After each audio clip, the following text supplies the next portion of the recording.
Non position sector या non developed sectors, जिनमें sector Y, W1, W2, sector O, sector S, sector D या sector E काबिल ज़िक्र हैं। इन पे डेवलपमेंट का काम कब शुरू होने वाला है? या दूसरी तरफ कीमतों में जो एक मुस्बत रुझान देखने को मिला था हमें पिछले दिनों, क्या वो रुझान अभी भी बरकरार है? क्या ट्रांसफ़र की शरह पहले से ज़्यादा है या सेम वही पास्ट की तरह आज भी उतने ही लिमिटेड से ट्रांसफ़र्स हो रहे हैं? या आने वाले दिनों में क्या कीमतों में कुछ बेहतरी देखने को मिलेगी या नहीं? बिस्मिल्लाहिर्रहमानिर्रहीम, अस्सलाम वालेकुम वरहमतुल्लाहि वबरकातुहू। जिस तरह आप लोग जानते हैं कि DHA मुल्तान मुख्तलिफ सेक्टर्स, जिसमें 5 मरला, 8 मरला, 10 मरला और एक कनाल के काफ़ी सारे सेक्टर्स हैं जिनको पोजेशन दे चुका है। उनमें से जो पोजेशनेबल आपके सेक्टर्स हैं जिनको पोजेशन दी जा चुकी है, पोजेशन अवार्ड की गई थी, उनमें से 5 मरला का आपका एक सेक्टर V आता है या साथ में आपका सेक्टर D आता है। इसी तरीके से अगर हम 8 मरला की बात करें तो 8 मरला DHA मुल्तान के पास रेजिडेंशियल प्लॉट सिर्फ एक ही सेक्टर में है और वो वाहिद सेक्टर आपका सेक्टर V है। उसको भी पोजेशन अवार्ड की जा चुकी है और उसमें भी काफ़ी तेज़ी से लोग अपना मुख्तलिफ प्लॉट्स पे जो कंस्ट्रक्शन का काम है वो जारी व सारी रखे हुए हैं। इसी तरीके से अगर हम 10 मरला की बात करें, सेक्टर U को बहुत पहले पोजेशन दी जा चुकी है, जबकि सेक्टर B1 को भी लास्ट ईयर पोजेशन दे दी गई है। सेक्टर B1 का जो एरिया नॉन पोजेशन है उस पे साथ साथ काम चल रहा है, लेकिन जिस एरिया में पोजेशन दी जा चुकी है सेक्टर B1 के, उस एरिया में भी घर बन रहे हैं, जबकि साथ सेक्टर U में भी घर बन रहे हैं। इसी तरीके से एक कनाल की बात करें तो sector M, sector Q, sector R, sector H, sector I, sector N for nation, sector A for Apple, sector U for umbrella, sector A for Apple और सेक्टर G फॉर गोट। आपके ये सेक्टर काबिल ज़िक्र हैं जिनको पोजेशन अवार्ड की जा चुकी है। तो इन सेक्टर्स के अंदर जहाँ पे रेजिडेंशियल लोग अपना कंस्ट्रक्शन का काम करवा रहे हैं रेजिडेंशियल प्लॉट्स पे, वहीं पे साथ कमर्शियल एक्टिविटीज़ के लिए मुख्तलिफ कमर्शियल प्लॉट्स पे भी काम चल रहा है। अब वो चाहे 2 मरला के हैं, चाहे वो 4 मरला के हैं, चाहे वो 8 मरला के हैं, पैरेलल आपको मुख्तलिफ सेक्टर्स में काम होता हुआ दिखेगा। अब उसमें कुछ ऐसे कमर्शियल्स हैं जहाँ पे अभी के लिए वहाँ पे रियल्टर्स बैठे हैं, कुछ साथ में अगर हम देखें तो वहाँ पे कुछ कमर्शियल एक्टिविटीज़ दूसरी भी स्टार्ट होने जा रही हैं। इसी तरीके से जो हमारे नॉन डेवलप्ड सेक्टर्स हैं जिनमें डेवलपमेंट होना बाकी है, उनमें से वो सेक्टर जिनको पोजेशन के करीब लाया जा चुका है, उनमें से एक सेक्टर आपका X है, एक कनाल का, इसको पोजेशन दिए जाने के इम्कानात हैं इसी साल के अंदर। सेक्टर T को पोजेशन अवार्ड कर दी जाएगी। दर हकीकत आप उसको पोजेशन सेक्टर ही समझें क्योंकि उसमें आपको ऑन डिमांड पोजेशन अवेलेबल है, जबकि सेक्टर P में जिस तरह लास्ट वीडियो में मैं आपको बता चुका हूँ 5 मरला का वहाँ पे काम चल रहा है। साथ में आपका सेक्टर जो Y है या W1 है या W2 है, इन 3 सेक्टर या साथ में आपका सेक्टर E फॉर एलिफेंट या D for daughter, in sectors पे काम में अभी ताखीर हमें देखने को मिल सकती है। वो ताखीर क्यों देखने को मिल सकती है? अगर आप यहाँ मुल्तान के रिहायशी हैं, आपका इर्द गिर्द के मुज़ाफ़ात में जो मुल्तान सदर के इलाके हैं, इस साइड पे अगर आपका चक्कर लगा है, आपने डेफिनेटली आपने मुख्तलिफ इलाके विज़िट किए होंगे, तो W1, W2 ये सेक्टर जहाँ पे एग्जिस्ट कर रहे हैं, वहाँ पे आपको मौज़ा रसूलपुर की आबादी देखने को मिलती है। अब उसमें आबादी तो है सो है, साथ में वहाँ पे अभी लोग अपनी ज़मीनें काश्त भी कर रहे हैं। इट मीन्स कि अभी वहाँ पे डेवलपमेंट का जो काम है वो स्टार्ट नहीं होने वाला। इसी तरीके से सेक्टर X का कुछ एरिया अगर हम देखते हैं जो ऊपर की साइड है, तो वहाँ पे आपको कुछ घर भी देखने को मिलेंगे और वहाँ पे अगर हम देखें तो कुछ वहाँ पे काश्त का सिलसिला भी चल रहा है। जबकि सेक्टर Y के अंदर ओवरऑल अभी कोई भी डेवलपमेंट का काम DHA मुल्तान की तरफ से स्टार्ट नहीं हुआ, उसमें अभी आबादी है और उसमें अभी कोई डेवलपमेंट नहीं है और आने वाले कुछ टाइम के अंदर भी डेवलपमेंट हमें शायद देखने को नहीं मिलेगी। सेक्टर S, सेक्टर O और sector E for elephant, sector D for daughter, ये आपके 4 सेक्टर आपके जिना एवेन्यू और आपके मुल्तान पब्लिक स्कूल रोड से जो आपको कनेक्टिविटी मिली है, बहाउद्दीन ज़करिया गेट या इलामा इकबाल गेट के नाम से आप जानते हैं, ये इन रस्तों से आप पहुंच सकते हैं इन सेक्टर्स में। लेकिन सेक्टर ओ के अंदर भी अभी कोई ज़्यादा डेवलपमेंट आपको देखने को नहीं मिलेगी। सेक्टर एस में भी डेवलपमेंट का काम स्टार्ट नहीं हुआ, सेक्टर ई में भी नहीं हुआ। सेक्टर ई के अंदर यकीनन आप लोगों ने देखा होगा कि वहाँ पे भी कुछ आबादी आपको देखने को मिलती है। इसी तरीके से सेक्टर डी, वहाँ पे भी आपको कुछ ना कुछ आबादी देखने को मिलती है और कुछ वहाँ पे काश्तकारी का जो सिलसिला है वो भी आपको देखने को मिलता है। सेक्टर एफ के अंदर फ्यूचर में डेवलपमेंट का काम स्टार्ट होने वाला है। होप्सो इसी साल में आपको शायद सेक्टर एफ के अंदर काम स्टार्ट होते हुए देखने को मिल जाएगा।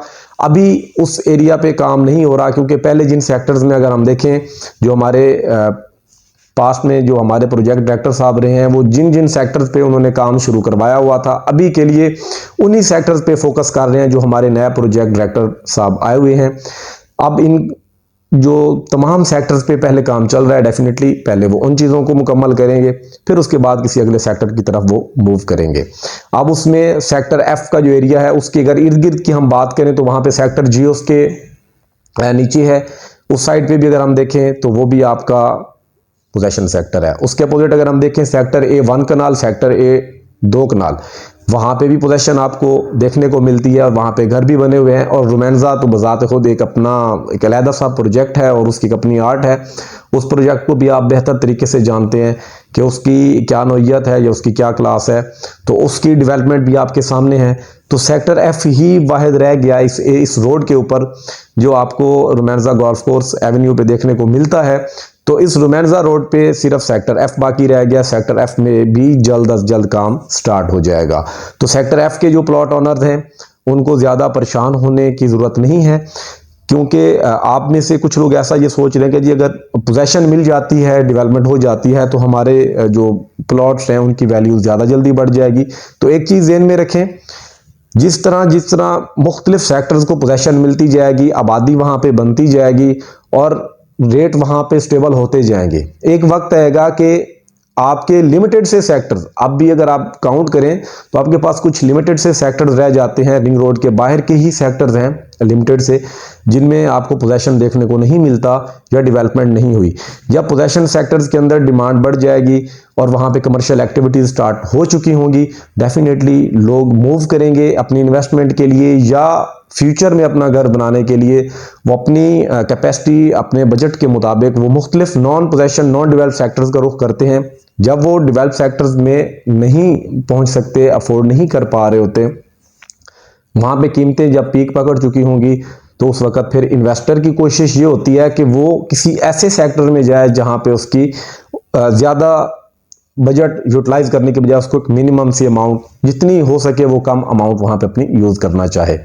तो आपके सेक्टर्स की भी कीमतें आहिस्ता आहिस्ता बढ़ रही हैं। सेक्टर एफ की या सेक्टर एस की अगर हम बात करें तो ये आपको 50 लाख से नीचे भी कुछ प्लॉट शायद देखने को मिले थे पास्ट में, लेकिन अभी के लिए अगर हम देखें, जिस तरह हर सेक्टर में थोड़ी बहुत वो आपको गहमा गहमी देखने को मिली है, नंबर ऑफ ट्रांजैक्शंस में भी इजाफा हुआ है। ट्रांसफ़र अगर हम देखें, यहाँ DHA मुल्तान का जो अपना मेन ऑफिस है, यहाँ पे हर दिन काफ़ी सारे ट्रांसफ़र हो रहे हैं, और जब यहाँ पे ट्रांसफ़र हो रहे हैं तो डेफिनेटली आपका जो सब ऑफिस DHA मुल्तान का कराची में है या लाहौर में है या इस्लामाबाद में है, वहाँ पे भी कुछ ना कुछ ट्रांजैक्शंस हो रही हैं। इट मीन्स के जो आपकी डिमांड है वो आहिस्ता आहिस्ता बढ़ रही है और जो सप्लाई है वो कम हो रही है। क्योंकि पास्ट में अगर हम मैप के ऊपर कहीं भी उंगली रखते थे तो वहाँ पे नीचे हर स्ट्रीट में कोई ना कोई प्लॉट फॉर सेल होता था, लेकिन अब ऐसा नहीं है। अब आपको प्लॉट बाय करने के लिए वेट करना पड़ता है। आप में से कुछ लोग जो प्लॉट बाय करने के लिए मुख्तलिफ अपने जानने वालों के साथ जुड़े हुए हैं, आप देख रहे होंगे कि आपको प्लॉट कंफर्म नहीं मिल रहे। अगर मिल रहे हैं तो उसमें आपको जो कीमत है वो शायद कुछ ज़्यादा पहले की निस्बत अदा करनी पड़ रही होगी। वजह यही है कि जो नंबर ऑफ प्लॉट्स थे वो कम हो चुके हैं। लोग या तो वो होल्ड कर गए, जिन्होंने बुरे वक्त में पहले सेल आउट करने थे वो कर चुके हैं। अब इस टाइम जो लोग बैठे हुए हैं वो वेट कर रहे हैं कि जहां हमने इतना वेट किया है वहां कुछ और भी हम वेट करेंगे, क्योंकि अब जो नई हुकूमत बननी थी वो बन गई है और हम सब ने इसी के साथ अगला जो अपना 5 साल का ड्यूरेशन है वो हमने पूरा करना है। साथ में कुछ लोग आप में से ये सोच रहे होंगे कि डीएचए ने दुबई एक्सपो किया है, वहां पे इंस्टॉलमेंट पे प्लॉट दे दिए हैं।